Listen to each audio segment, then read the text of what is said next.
teman-teman penderita asam lambung hipertensi psikosomatis disorder dimanapun kalian berada. Kembali lagi dengan saya tentunya di channel Berpikir Positif. Saya doakan semoga kalian semua diberikan kesehatan, diberikan kesembuhan, diberikan kesenangan dan kebahagiaan. Teman-teman semua yang baru saja bergabung, sebelum menonton video ini, alangkah baiknya kalian tekan tombol subscribe, like, dan tekan tombol lonceng agar kalian tidak ketinggalan video-video terbaru mengenai gangguan asam lambung hipertensi psikosomatis disorder. Karena subscribe itu gratis teman-teman.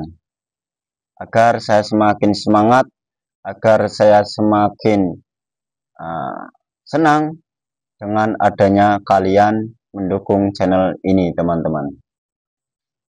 Sekali lagi saya menyampaikan, saya bukan ahli medis, ahli herbal, dan ahli psikiater. Saya ingin membagikan pengalaman saya teman-teman mengenai gangguan asam lambung hipertensi psikosomatis disorder. Pengalaman saya ketika mengalami gangguan asam lambung hipertensi psikosomatis disorder teman-teman. Ketika sensasi itu datang, maka yang saya alami teman-teman yaitu rasa takut, rasa was-was, rasa khawatir, rasa gundah gulana teman-teman. Tentunya kalian semua juga merasakan seperti itu teman-teman. Tapi tenang saja, kali ini saya mau membahas apa dampak daripada gangguan asam lambung hipertensi psikosomatis disorder. Kali ini biasanya saya ketika terganggu asam lambung hipertensi psikosomatis disorder, itu rasanya memang apa-apa takut teman-teman. Tapi ketika rasa takut datang, cemas datang, khawatir datang, was-was datang, bahkan gundah gulana teman-teman, ternyata ada metode cara melawan atau cara sedikit demi sedikit menghilangkan rasa takut, was-was, khawatir, dan gundah gulana itu teman-teman. Caranya apa? Yaitu caranya selalu melakukan kegiatan-kegiatan seperti halnya kegiatan yang positif, yaitu seperti jalan-jalan pagi ataupun jalan-jalan sore teman-teman. Juga mau melakukan metode-metode seperti melakukan hobi-hobi yang sekiranya menyenangkan.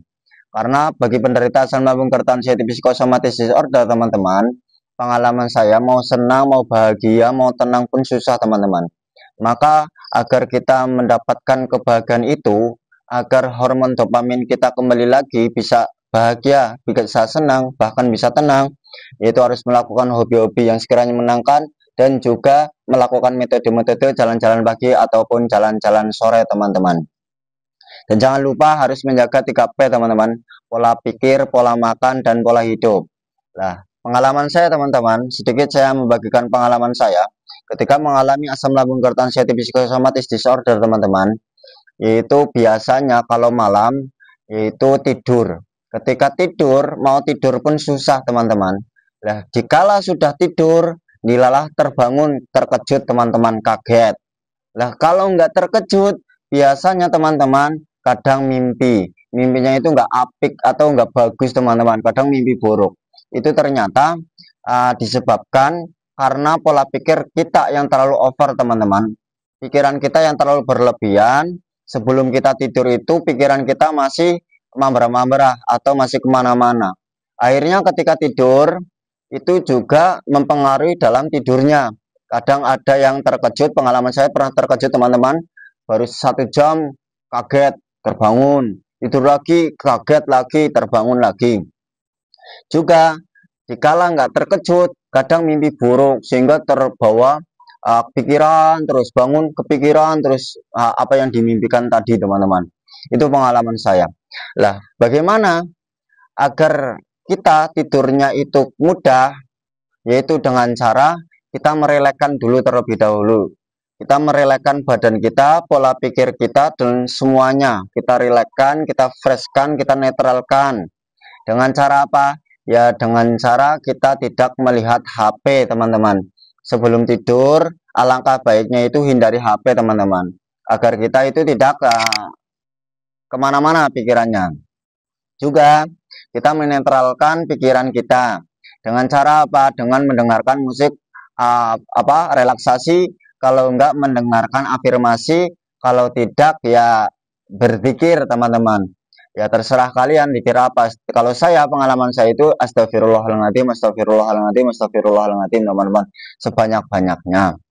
Terus kemudian ketika kita netral teman-teman, ketika pikiran kita netral, pikiran kita fresh, dalam artian sebelum tidur itu sudah tidak kemana-mana pikirannya kita, tidak berlebihan, tidak terlalu over, nanti tidurnya tidak akan mimpi buruk teman-teman. Pasti ya mimpinya yang indah-indah. Makanya bagi penderita asam lambung gerd anxiety psychosomatic disorder itu sangat diperlukan teman-teman. Sebelum tidur itu kita membayangkan yang menyenangkan saja.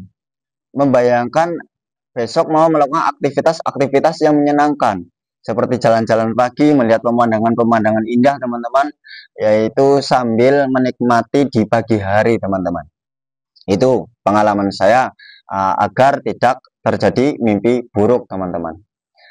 Teman-teman semua, ketika kita sudah bisa mengontrol pola pikir kita, sudah menjaga pikir kita agar tidak terlalu atau tidak terlalu over teman-teman, nah maka kita akan semakin membaik, dan maka sensasi yang sering kita alami teman-teman itu akan berkurang.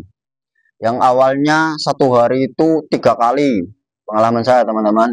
Nah, karena kita selalu menjaga pola pikir kita agar tidak berlebih atau tidak berpikir keras atau tidak over, nanti sensasi itu, pengalaman saya itu berkurang teman-teman.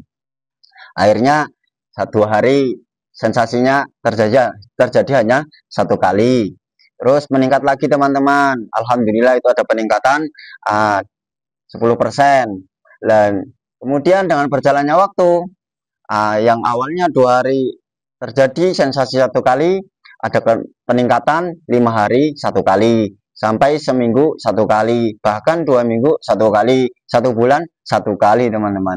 Nah itu adalah proses sembuh teman-teman, proses membaik teman-teman.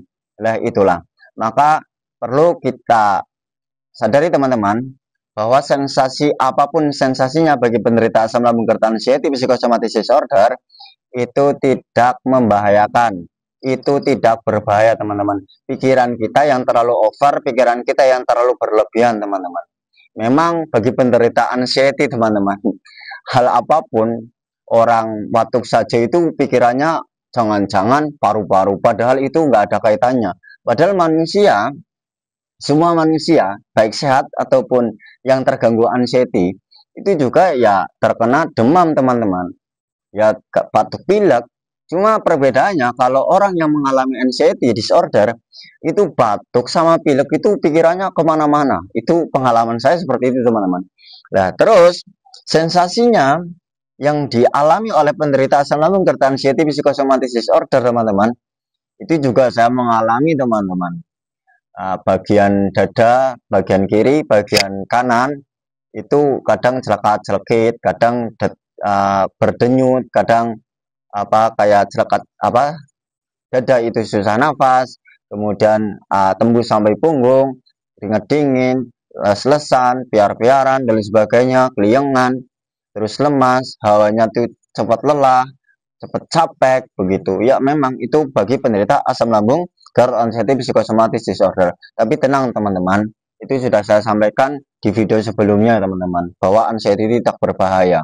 Itu cuma bagi penderita anxiety itu ya itu sebenarnya teman-teman harus melakukan 3P sama melakukan metode-metode. Insya Allah ada pemulihan atau ada perbaikan atau ada peningkatan menjadi enak teman-teman. Maksudnya ada perubahan yang awalnya banyak sekali sensasi, akhirnya demi sedikit berkurang teman-teman. Tapi yaitu tetap semangat, jangan menyerah teman-teman. Memang hawanya bagi penderita anxiety disorder itu gampang menyerah teman-teman. Gampang menyerah, gampang lelah, semangatnya nggak ada, bahkan bahagianya pun nggak ada teman-teman. Itu juga saya pernah mengalami teman-teman. Nah maka dari itu tetap semangat teman-teman, pasti akan membaik, pasti akan sembuh. Itu harus diterapkan dalam pola pikir kalian teman-teman, bahwa Gangguan asam lambung kertaan psikosomatis disorder pasti akan sembuh, teman-teman. Tetap semangat, tetap lakukan metode-metode dan jaga 3P, teman-teman. Pola pikirnya dijaga, pola makannya dijaga, dan pola hidupnya juga dijaga. Terus ketika sensasi datang, jangan pernah di-react-react atau jangan ditanggapi, teman-teman. Kita harus cuekin, kita abaikan, kita harus berlatih bodoh amat, teman-teman. Berlatih bodoh amat, mengabaikan sensasi apapun sensasi, kalian katakan dalam pikiran kalian sendiri, itu bahwa apapun sensasinya itu tidak berbahaya, dan bagi penderita asam lambung GERD anxiety psikosomatis disorder, itu akan sembuh, teman-teman. Tetap semangat, lakukan hal yang positif, lakukan dengan kebahagiaan, lakukan dengan kesenangan, walaupun itu susah, kita berlatih, teman-teman. Wassalamualaikum warahmatullahi wabarakatuh.